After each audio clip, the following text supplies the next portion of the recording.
తెలంగాణలోని ఒక చిన్న గ్రామంలో రామయ్య అనే రైతు నివసించేవాడు.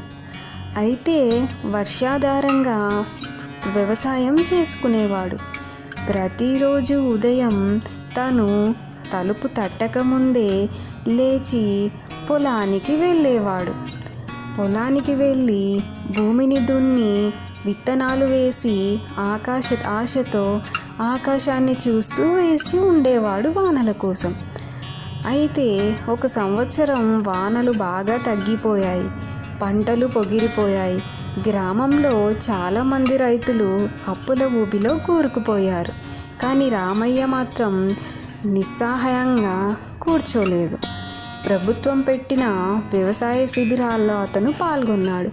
వర్షం ఎప్పుడొస్తుందా అని చూడటం మానేసి ఇంకా కొత్త పద్ధతులు నేర్చుకున్నాడు కదా అని తక్కువ నీటితో సాగు చేసే డ్రిప్ ఇరిగేషన్ వ్యవస్థను తన పొలంలో అమలు చేయాలని అనుకున్నాడు. తన పొలాన్ని చూసిన రామయ్య ఇక పొలం ఎండిపోయింది కదా అని ఆ పనిని చేయాలని తను అనుకున్నది మొదలు పెట్టసాగాడు.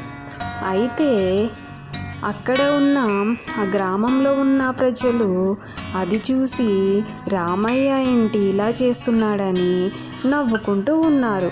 కానీ రామయ్య వాటినేవి పట్టించుకోకుండా తన కాలక్రమంలో రామయ్య పొలంలో పచ్చటి పంటలు కనిపించాయి.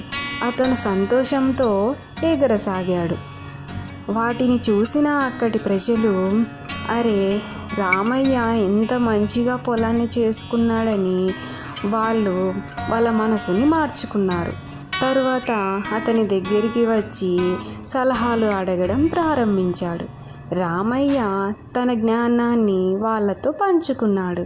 రైతులందరినీ కలిపి అతను రైతు సంఘం ఏర్పాటు చేశాడు.